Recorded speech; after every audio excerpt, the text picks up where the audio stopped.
Bien, salut mes leaders, Patrice Ouellette, ici fondateur de la méthode 48 heures où chaque semaine je discute de productivité et de leadership à cœur ouvert pour te permettre d'atteindre tes objectifs professionnels, réussir ta vie personnelle et devenir une source d'inspiration pour les autres. Vous savez, dans un monde où tout va tellement vite, on est souvent trop éparpillé, hyper connecté.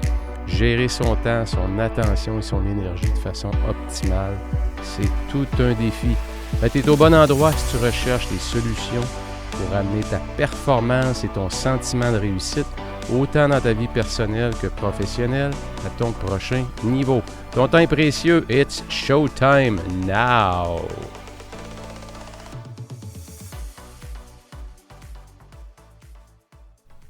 5 questions à se poser pour mieux progresser. Est-ce qu'il y en a parmi vous qui ont déjà eu le désir de changer quelque chose, un objectif, ou encore que ce soit un projet qui veulent faire avancer? Puis vous le savez, il y a une multitude de raisons pourquoi finalement tout ça tombe à l'eau, ou c'était la saveur du mois et c'est disparu. Hein? On débute, puis on arrête aussi vite qu'on a commencé, ou encore on a de la difficulté à garder le rythme. Et finalement, les semaines s'accumulent, on perd complètement notre motivation et ça disparaît tout simplement. Ou encore, on ne voit pas les résultats. Les résultats ne viennent pas assez vite, ça nous frustre, on perd de vue l'objectif et finalement on laisse tomber. Ou encore, on n'a tout simplement pas le temps. On a un horaire très, très, très chargé et on n'a pas été réaliste dans l'évaluation de ce que ça prendrait comme effort. Alors, il y a une tonne de raisons, et je pourrais continuer comme ça pendant 15 minutes à sortir les raisons pourquoi les choses ne progressent pas. Et aujourd'hui, je veux vous donner 5 questions fondamentales à se poser pour, évidemment, mieux progresser, mieux avancer. Et lorsqu'on prend le temps de répondre à ces questions-là, en général, on est beaucoup, beaucoup mieux équipé. Équipé pour progresser ou équipé pour prendre une meilleure décision et se rendre compte que peut-être le projet ou l'objectif qu'on désirait autant, c'est pas vraiment la direction qu'on devrait prendre. Donc, 5 questions à se poser pour mieux progresser. Et la première question, vous vous en douterez probablement, c'est quoi vos véritables motivations? Il y a des gens qui sont motivés par l'extérieur, motivation extrinsèque, et c'est pas mauvais d'en avoir du tout, mais que la perception des autres, comment est-ce qu'ils vont être perçus, comment est-ce qu'ils vont être vus, c'est excessivement important. Ça a un poids important dans la balance de la décision. Et il y a des gens qui vont aller puiser vraiment, qui vont se poser des questions plus profondes pour savoir pourquoi je désire ça. Pourquoi je vais améliorer mes finances? Pourquoi je vais avoir le poste de vice-président? Pourquoi je vais avoir le poste juste d'un étage supérieur et rendu là, je veux m'installer là pendant 2, 3 ans? Ou encore, j'aimerais améliorer la relation avec un de mes enfants? Ou encore, j'aimerais trouver l'âme sœur? Peu importe c'est quoi votre objectif, de savoir qu'est-ce que vous essayez d'accomplir ici. C'est une bonne question. Qu'est-ce que tu veux accomplir vraiment? Oui, je vais avoir un autre poste. Pourquoi? Pourquoi tu veux cet autre poste-là? Écoute, salaire, c'est important pour moi. OK, donc il y a l'aspect financier. Est-ce qu'il y a d'autres choses? Les responsabilités, il me semble que je serais bon, que je serais bonne dans ce poste-là. Là où je suis, j'ai fait le tour du jardin. Voyez-vous, en se posant des questions davantage, on finit par arriver avec des réponses de meilleure qualité. Et je vous invite très, très fortement à prendre un papier et un crayon et à prendre des notes sur vos raisons. Parce que écrire, ça approfondit votre réflexion. N'oubliez jamais ça. Quand vous vivez une peine, vous vivez un obstacle, prenez-vous un crayon et un papier. Écrivez ce qu'il y a dans votre esprit. Écrire, c'est transposer à l'extérieur de soi ce qui est à l'intérieur de soi. Il y a des connexions au niveau du cerveau qui se font, qui permettent de voir plus clair. Donc, c'est quoi mes motivations profondes? J'ai un de mes amis qui me racontait il y a 2 semaines, il me disait « Hey Pat, écoute, il faut vraiment que je me prenne en main. Je veux perdre du poids, je veux me remettre en forme, tout ça. Puis je disais, écoute, perdre du poids puis te remettre en forme, c'est pas du tout la même chose. Hein? Tu peux perdre du poids sans te mettre en forme. 80% de ton poids, c'est ton alimentation. Fait que si tu veux perdre du poids, puis c'est ça qui est le plus important pour toi, ben, il me semble que j'irais là où ça a le plus d'impact. J'irais voir dans mon alimentation, j'irais peut-être consulter nutritionniste, je prendrais peut-être en note mes mauvaises habitudes. Déjà, juste à voix haute, je pourrais en nommer 3-4 mauvaises habitudes que j'ai. Peut-être diminuer l'alcool, diminuer les portions, écouter tout ce qui est dans la sphère nourriture. Mais ce que j'essayais un peu de le challenger dans sa réflexion, c'est quoi tu veux vraiment? Qu'est-ce que tu veux accomplir? Et quand on est allé un petit peu plus loin, il dit, écoute, il dit, faut que je te conte ça. Et on est allé en famille prendre une marche. Il y avait un gros escalier à monter. Puis écoute, il dit, ça m'a pris quasiment 10 minutes de plus. Monter ça, il dit, je pompais. Il dit, j'ai jamais pompé de même. Il dit, là, ça m'a frappé. Ça m'a frappé de voir à quel niveau j'étais rendu. J'étais pas en forme. OK, là, on commence à toucher à quelque chose de... Puis là, en parlant un peu plus avec lui, savoir qu'est-ce que ça signifie pour lui être en forme. Ben là, tu finis par te rendre compte que être en forme, il y a être en forme et il y a ne pas être en forme. Les risques de crise cardiaque. Il y a un de ses bons chums au travail qui en a eu une. Fait que tout ça, c'est de là d'ailleurs qu'est partie sa réflexion. Et en poursuivant comme ça et en parlant dans votre entourage, vous allez être en mesure d'aller à la source même de votre motivation. Et pour poursuivre avec l'histoire de mon copain, de mon chum, finalement, il finit par me dire que, tu sais, pour lui, voir grandir ses enfants, puis être avec eux encore longtemps, voyez-vous, là, on tombe dans quelque chose, dans des leviers qui sont pas mal plus solides, qui sont pas mal plus profonds. Et pourquoi c'est si important de comprendre c'est quoi mes motivations? Parce que des obstacles dans la poursuite de mon objectif ou de mon projet, je vais en rencontrer. Et si je n'ai pas bien identifié mes leviers, je n'ai pas fait cette réflexion-là, laissez-moi vous dire que 95% des gens, tout simplement, mettent tout ça de côté, ne se compliquent pas la vie. On revient où on était, c'était pas si mal que ça de toute façon. Je vais faire un peu plus attention. Et là, ben, on veut pas être en dissonance cognitive, fait qu'on se raconte des petites histoires que je vais diminuer mes portions un peu, puis on se trouve un scénario qui fait qu'on retombe dans une nouvelle zone de confort parce qu'on n'ose pas aller de l'avant, parce que là, on réalise que, OK, ça va être de la peau, ça là. Ça va être du travail. C'est pas vrai que je vais perdre le poids que je veux perdre sans effort. C'est pas vrai que je vais courir un demi-marathon ou un marathon en m'inscrivant à un mois d'avis. Ça n'arrivera pas, surtout si je ne suis pas en forme et que je n'ai pas couru. Donc, de bien comprendre vos motivations, et je vous dirais à un niveau même un peu plus élevé, comment ça s'inscrit, comment c'est aligné cet objectif-là, ce projet-là, avec votre vie. Qu'est-ce que vous voulez faire de votre vie? Comment ça s'inscrit dans votre grand projet qui est la vie? Et je suis tombé sur un article que j'ai trouvé vraiment intéressant justement par rapport à ça. Il appelait ça le plan Odyssée. Et puis le plan Odyssée, c'est de se poser 3 questions tout simplement. La première question, c'est à quoi va ressembler votre vie si vous continuez sur la trajectoire actuelle? Ça va ressembler à quoi? Dans 5 ans. Deuxième question, à quoi ressemblerait votre vie si vous prenez une trajectoire complètement différente? À quoi ressemblerait votre vie dans 5 ans si vous preniez une trajectoire complètement différente? Une bonne question, ça aussi.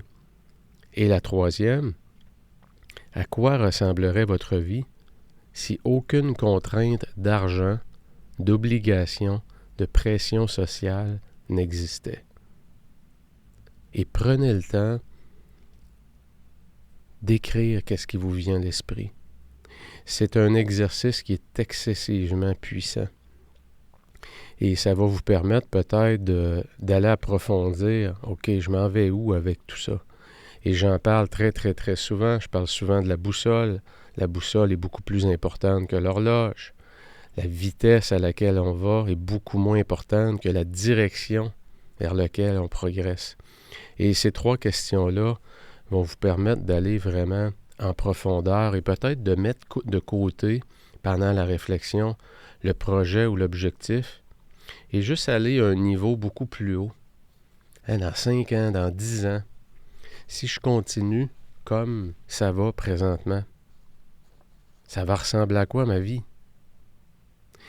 Et si je prends une trajectoire différente, ça ressemblerait à quoi? Et la 3e, ça ressemblerait à quoi si j'avais aucun problème d'argent, aucune obligation, puis pas de pression sociale? C'est Jim Carrey qui disait que son plus grand souhait, l'acteur Jim Carrey, que vous connaissez probablement tous, acteur humoriste, à succès qui a fait multimillionnaire, je ne sais pas c'est quoi sa valeur nette, mais je ne sais pas, peut-être un 200 millions, 300 millions, peu importe, c'est pas important. Rendu à ce niveau-là, probablement qu'il n'y a plus aucun problème, c'est clair. D'autres problèmes, je dirais. Jim Carrey disait, mon plus grand souhait, c'est que tous les gens, un jour, connaissent c'est quoi la richesse et la célébrité. Et j'aimerais ça un jour que tout le monde pourrait goûter à ça. La richesse illimitée et la célébrité. Et que les gens puissent obtenir tout ce qu'ils veulent, tout ce qu'ils ont toujours désiré toute leur vie, pour se rendre compte que c'est pas la réponse. Et j'ai trouvé cette réflexion-là tellement puissante. Évidemment, elle n'est pas accessible à beaucoup de gens, parce qu'il y a peu de gens qui vivent le genre de vie que Jim Carrey vit.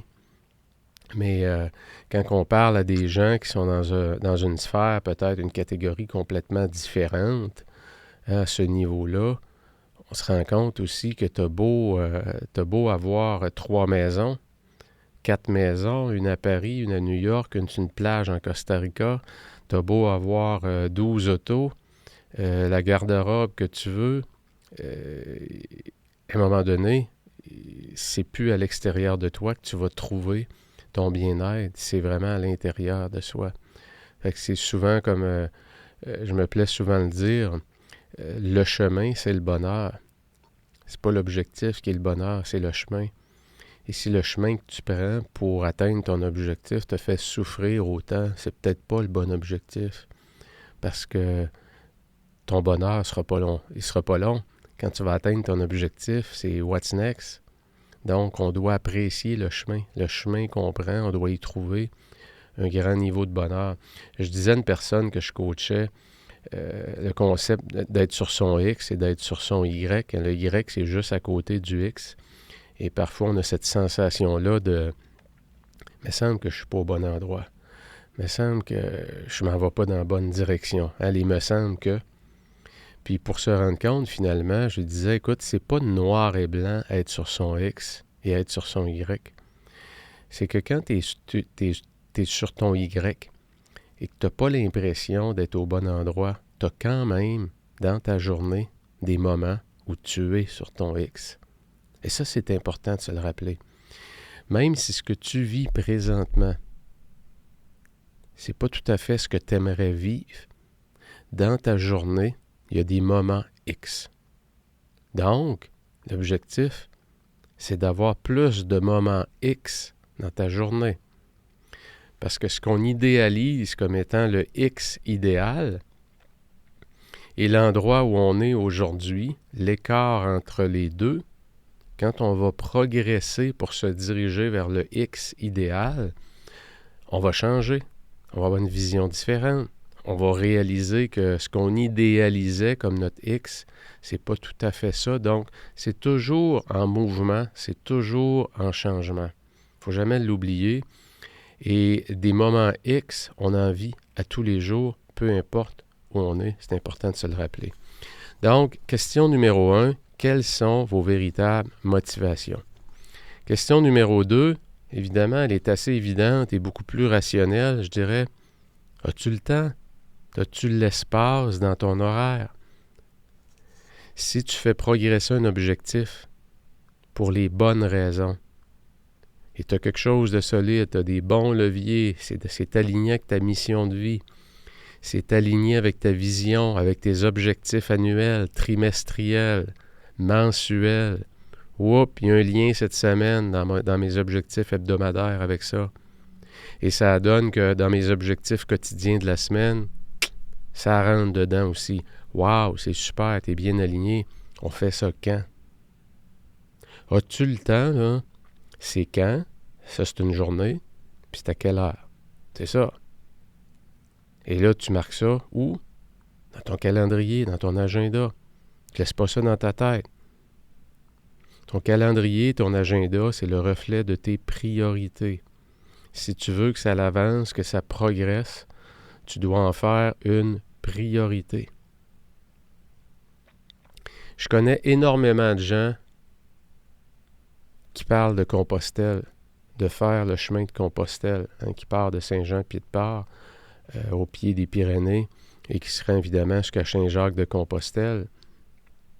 Il y en a beaucoup.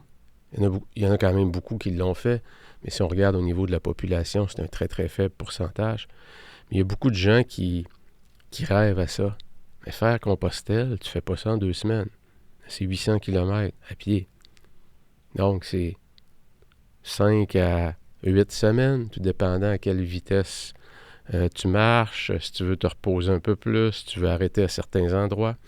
J'ai un de mes amis qui part faire Compostelle et on en a parlé très, très, très souvent ensemble. Même en 2018, quand j'ai fait le grand changement dans ma vie professionnelle, j'étais pratiquement prêt à partir et finalement, je me disais 5 semaines, c'est serré, tu ne veux pas faire Compostelle. Et puis, avec une contrainte de temps, te dire non, je suis mieux de ne pas prendre une journée de repos, je vais être en retard. C'est Compostelle, tu ne fais pas ça dans cet état d'esprit-là. Compostelle, quand tu le fais, tu pars libéré, tu pars là pour profiter de ça. Mais pourquoi il n'y a pas beaucoup de gens qui le font? Parce que ça prend 6 semaines. C'est 1 mois et demi à 2 mois de ton temps que tu es déconnecté. Là, tu ne peux pas faire Compostelle en parlant 2 heures par jour sur ton cellulaire, en prenant tes appels, en retournant tes courriels. Tu ne fais pas ce genre de choses-là comme ça. Donc, partir 1 mois et demi, 2 mois, ça demande du temps. Donc, peu importe c'est quoi ton objectif, es-tu sûr que tu as bien évalué ce que ça va exiger en termes de temps? Si tu dis oui à quelque chose de nouveau, tu dois dire non à quelque chose que tu fais dans ta vie. À quoi tu vas renoncer? Et pourquoi que tu es capable de prendre cette décision-là, de faire entrer quelque chose de nouveau dans ta vie, de donner du temps à cet objectif-là? Parce que tu le fais pour les bonnes raisons. Parce que tes motivations que tu as trouvées, c'est vraiment ça que tu veux. Et ça, mais ça facilite de faire de l'espace-temps dans son calendrier. Donc, la meilleure technique quand on veut, pour se trouver du temps, c'est de déposer ce qu'on appelle des blocs de temps dans son agenda. De 8h à 10h30, je travaille sur projet numéro 1, qui est celui à lequel je tiens le plus cette année. Projet numéro 1, ça peut être santé, peu importe, comprenez, dans les 6 sphères du succès ou du bonheur, peu importe c'est quoi, mais vous devez vous déposer des blocs de temps dans votre agenda. Dans le bootcamp productivité que j'ai parti il y a 3 semaines, 1 mois, ce que je recommande aux gens, moi, c'est de partir avec quand on part un nouveau projet ou un nouveau objectif et qu'on veut progresser rapidement, moi, je pars avec un bloc de 3 heures. Donc, comment je vais insérer un bloc de 3 heures dans ma semaine? Et un bloc de 3 heures, ça peut être 3 blocs de 1 heure, 2 blocs de 1h30, peu importe, ça peut être un bloc de 3 heures aussi. Puis, je fais ça le mardi matin. Le lundi, je travaille sur telle chose, mais le mardi matin, je rentre 1 heure plus tôt au travail et je fais 90 minutes. Je fais un beau sprint de travail de 90 minutes. Je prends une pause de 15 et je refais un autre sprint de 1h30. Et voilà, on est déjà mardi. et je sens que ça progresse, mon livre avance, le livre que j'ai toujours rêvé d'écrire, enfin, il prend forme. Et cette énergie-là, c'est comme une boule de neige. Hein? La première fois que je réussis à faire mon bloc de 3 heures, ça me donne une énergie, ça me nourrit de l'intérieur, motivation intrinsèque, et c'est excessivement puissant. Et j'en ai pas parlé à personne. Pourquoi j'ai pas besoin de ce regard-là? J'ai pas besoin de répondre, de perdre mon temps avec toutes les distractions. Ah ouais, t'écris un livre, c'est sur quoi? Ça sort quand? On va pouvoir l'acheter où? Je veux pas me distraire. Je reste centré à l'intérieur de moi. Donc, le temps. Avez-vous le temps et quel est l'engagement que vous avez pris avec vous-même dans votre calendrier qui démontre clairement qu'effectivement, c'est une priorité pour vous? Troisième question, avez-vous défini vos comportements clés? Et je réfère beaucoup au bootcamp productivité, puisque c'est ce que j'enseigne dans le bootcamp productivité, qui va repartir d'ailleurs pour ceux qui seraient intéressés en septembre. Ça va être possible de s'inscrire même avant septembre, mais ça va débuter octobre pour finir l'année en force. Le bootcamp productivité, c'est 10 semaines. On a 3 objectifs.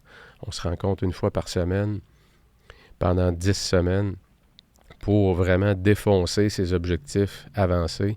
Et c'est une des choses que je fais faire aux participants, aux gens qui sont motivés. Quels sont tes comportements clés associés à ton objectif? Exemple. Dans le bootcamp, justement, que j'ai présentement, qui est toujours en marche, on est 18 au total, il devait en avoir la moitié minimum que dans leurs 3 objectifs, c'était de perdre du poids. Donc, les comportements clés, c'est quoi par rapport au poids? Bien, ça peut être une foule de choses. Hein. Il y a des gens qui disent, bon, moi, je veux perdre du poids. Bon, je me suis inscrit au gym. OK. Donc, une session, exemple, 3 sessions de 45 minutes de cardio par semaine. Bon, ça, c'est un comportement clé. Courir ou faire un exercice cardio, un comportement clé, en général, ça commence par un verbe. C'est une action. C'est une action que je vais poser. Et ce qui est important de faire quand on veut définir ces comportements clés, c'est de se limiter de 1 à 2 ou 3 comportements clés. Et les comportements clés, lesquels? Loi de Pareto, les comportements clés, les 20% de comportements clés qui vont avoir 80% d'impact sur mes résultats. Et comme je le disais, si mon objectif, c'est de reprendre une forme cardiovasculaire et que je mélange ça avec perdre du poids, ben, on n'est pas dans la même sphère du tout. D'un côté, je vais travailler l'alimentation et de l'autre côté, je vais probablement travailler plus un exercice dans une zone cardiovasculaire graduelle. Donc, de bien définir mes comportements clés, c'est très, très, très important. Pour une personne, exemple, qui voudrait perdre du poids, un des comportements clés, c'est d'aller 3 fois au gym et 3 sessions de 45 minutes de tapis en salle, tapis roulant. OK, c'est parfait. Chacun a ses choix.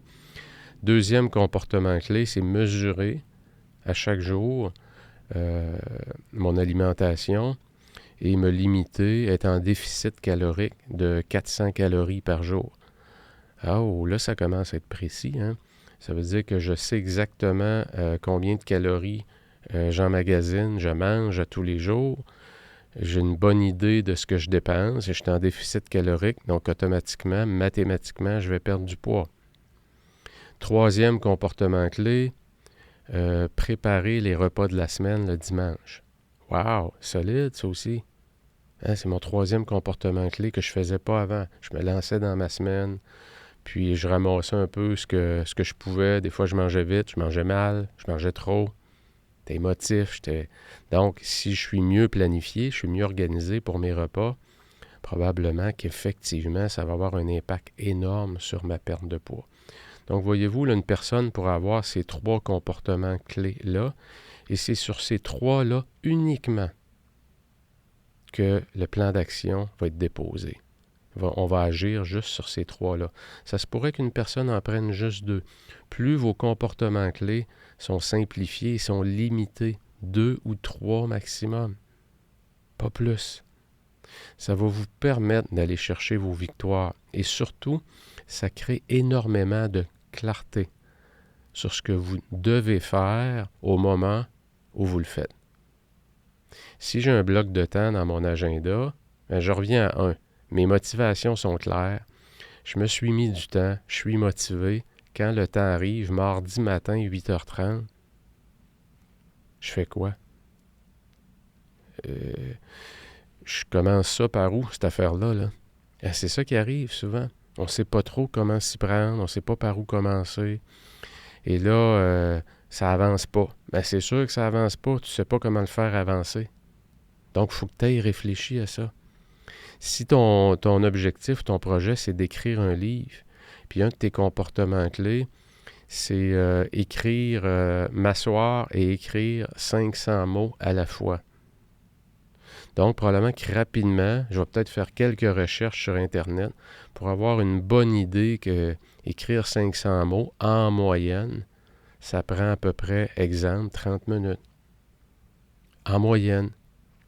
Donc, déjà là, j'ai un élément de mesure. Ou encore, mon comportement clé, c'est que je ne quitte jamais l'endroit où je travaille sur mon livre avant d'avoir écrit 500 mots. Pour un autre, ça peut être juste le temps. Compte pas les mots, il va compter le temps. Donc, c'est 6 sessions de 30 minutes par semaine qui vont m'amener à mon bloc de 3 heures. Donc, voyez-vous, les comportements clés, c'est vraiment des choses spécifiques. C'est des actions spécifiques qui vont vous rapprocher, que lorsqu'elles sont exécutées à l'intérieur de l'espace-temps que vous avez décidé, bien, ça va vous permettre de progresser beaucoup plus vite et ça simplifie votre processus. Vous n'allez pas vous demander, bon, cette semaine, je fais quoi? Il faut que je travaille sur mon projet. Je suis rendu où? Non, ça a déjà été tout pensé, ça. Fais juste te concentrer sur tes comportements clés et fais confiance au processus. Si tu as choisi les bons comportements clés, ça va avancer. Casse-toi pas le bessic avec le reste. Aie confiance. Laisse le temps faire son œuvre. OK, donc, avez-vous défini vos comportements clés? Parfois, si ce n'est pas des comportements clés, c'est des listes de tâches spécifiques que vous devez faire lorsque le moment est venu d'exécuter l'action que vous devez faire. Donc, 4e question. Et je parle souvent des embuscades, vous me voyez venir. Avez-vous identifié les obstacles que vous allez rencontrer? Et je vous amène ici tout de suite sur un modèle.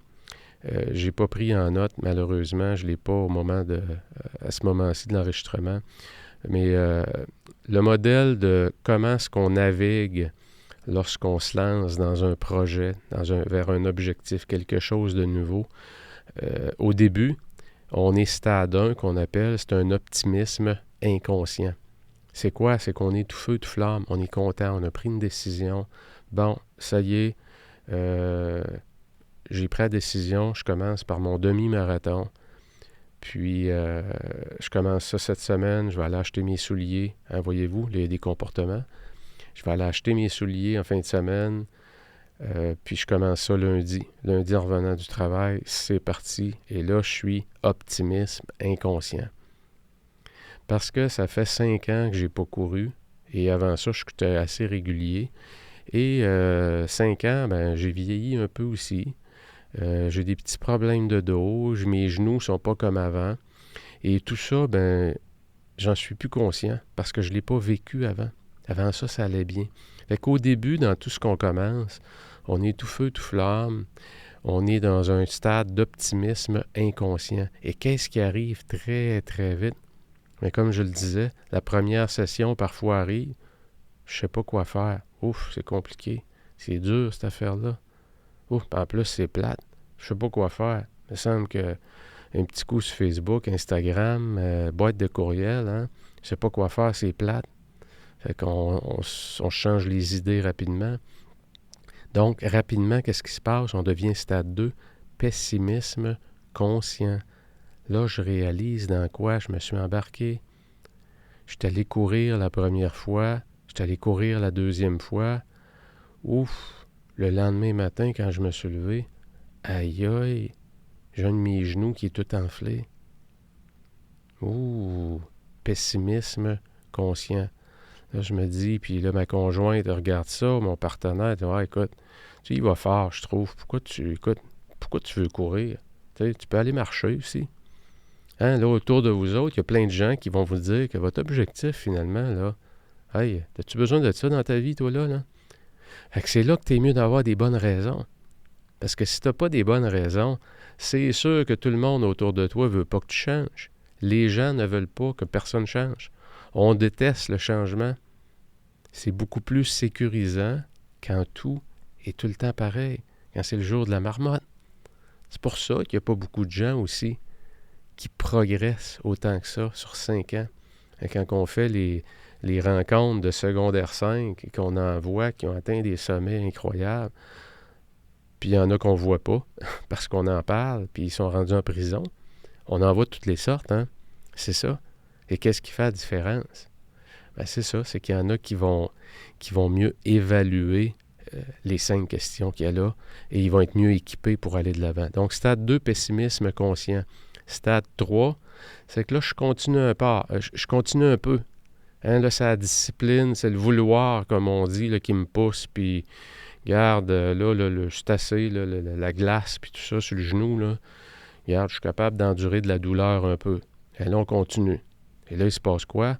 Bien là, il y a des bonnes chances que je tombe dans la vallée du désespoir. Finalement, c'était pas une bonne décision.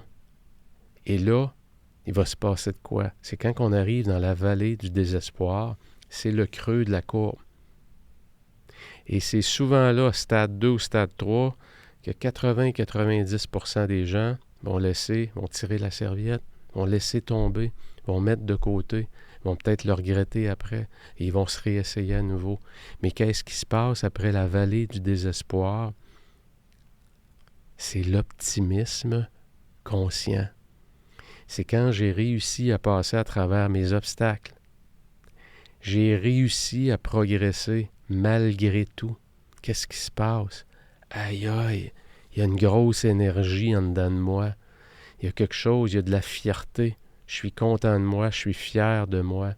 Je me rends compte, sais-tu quoi, ça n'a pas été facile, mais waouh, je suis content. Et là, qu'est-ce qui se passe? Je tombe dans l'optimisme conscient. Et là, je suis conscient de ce que ça va me prendre.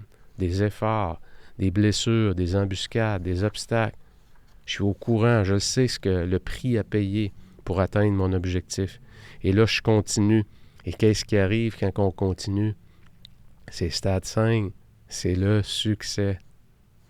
Et ces 5 stades-là, c'est tellement, tellement important de bien les comprendre et de bien identifier je suis où. Et voyez-vous, quand je tombe rapidement dans le stade 2, pessimisme conscient, comme je le disais, si je n'ai pas fait mes devoirs à question 1, je vais lâcher. Si j'arrive à stade 2, puis je m'étais mis un bloc le mardi matin à 8h30, mais mardi matin à 8h30, mon boss a collé un meeting à 9h. C'est sûr, je ne me lancerai pas dans l'écriture de mon livre pour 15 minutes. Fait que finalement, ça a pris le bord. Puis là, dans le reste de ma semaine, ça m'a frustré. Puis la semaine d'après, il arrive une autre affaire. Pourquoi? Parce que je ne l'avais pas prévu ou je ne voulais pas le voir. Et la plupart des gens font quoi? Lancent la serviette. On dit, regarde, non, ça ne marche pas cette affaire-là. Là, regarde, le livre, là. Regarde, j'en lirai des livres plutôt qu'en écrire. Ça va être pas mal plus simple, hein? Et là, on s'en trouve des belles raisons. Mais l'idée d'écrire un livre, là, si elle est vraiment forte en dedans de toi, là, dis-toi une chose, elle va revenir encore. Fait que t'es peut-être mieux de continuer. T'es peut-être mieux de persister, de voir, OK, peut-être que le mardi matin, c'est pas le bon moment. Peut-être que si tu te lèves à 7 heures puis tu es toujours limite en retard, puis si c'est vraiment si important que ça pour toi d'écrire ton livre, peut-être que tu pourrais te lever à 6 heures puis écrire pendant 30 minutes, 45 minutes. Hein, peut-être que tu pourrais faire ça.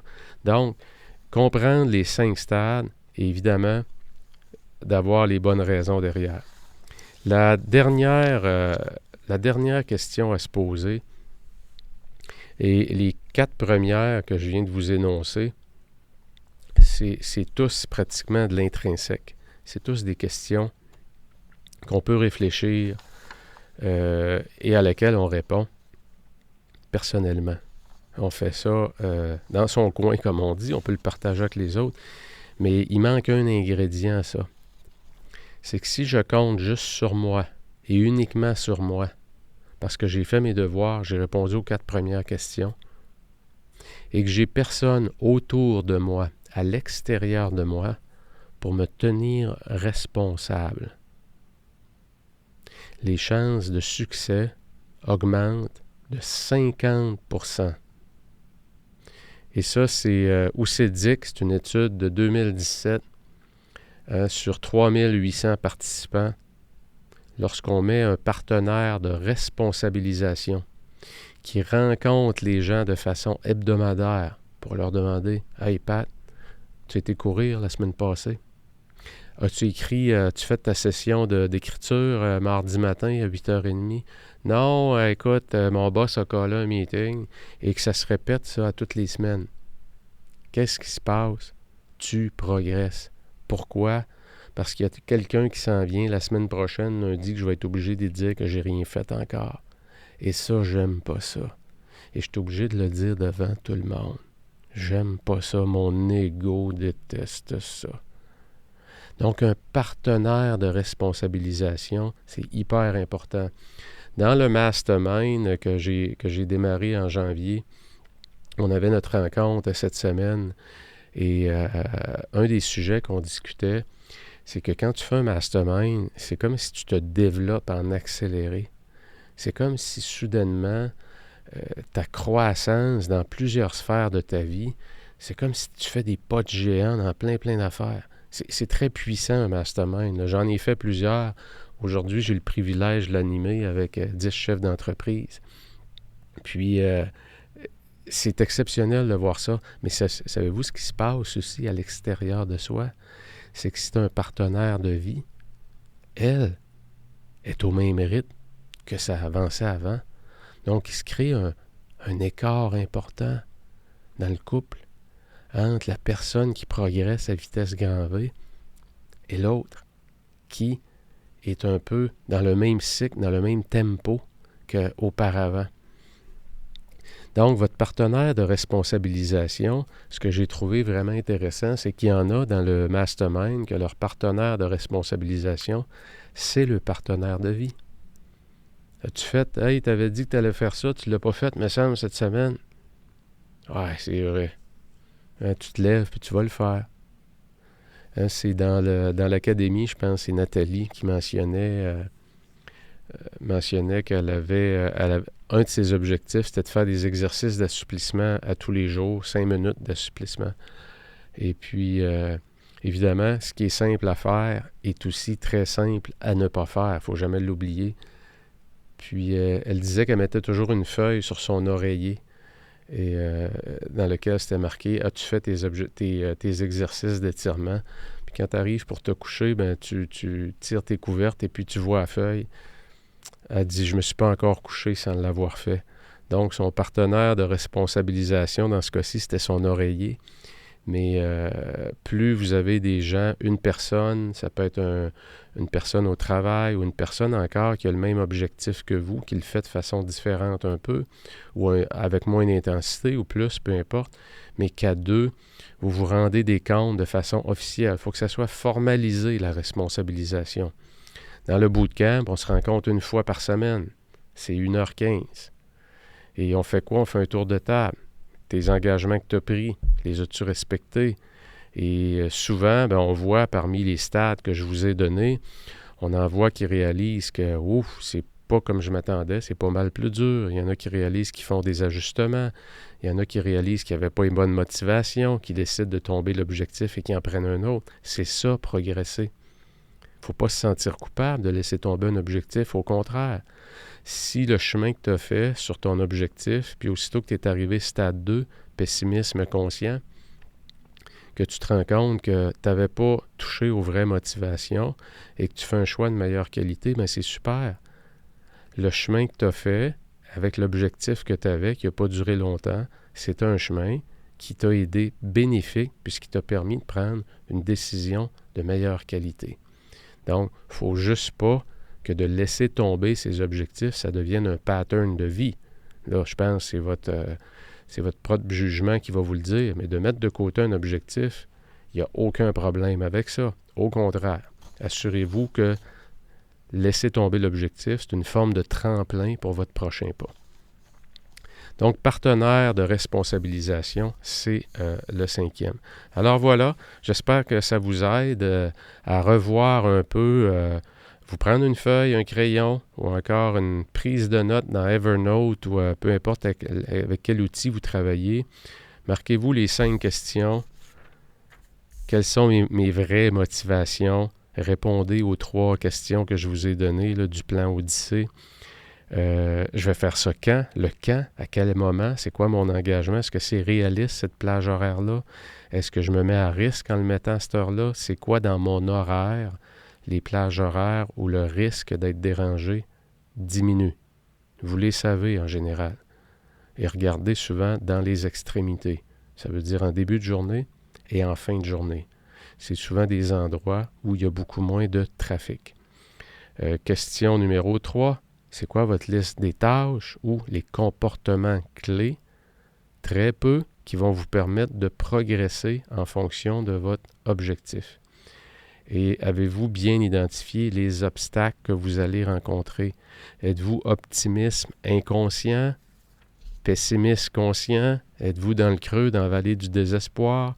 Ou encore, vous avez passé à travers tout ça et reparti sur une pente ascendante dans un optimisme maintenant conscient qui va vous mener vers le succès.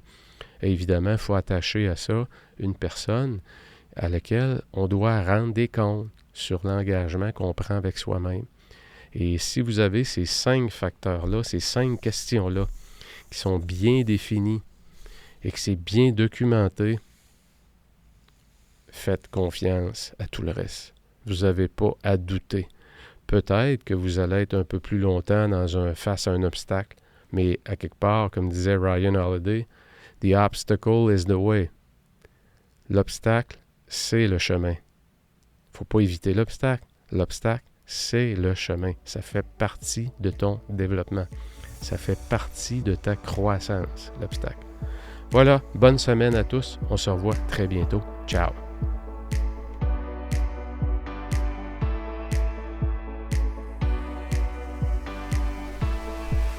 Et voilà pour cet épisode. N'hésite pas à la partager, à me donner tes commentaires. Si tu désires passer à ton prochain niveau en passant, tu peux joindre mon Académie de la productivité que j'appelle ADLP, où l'on démarre chaque mois en force le premier jour de chaque mois, peu importe la journée.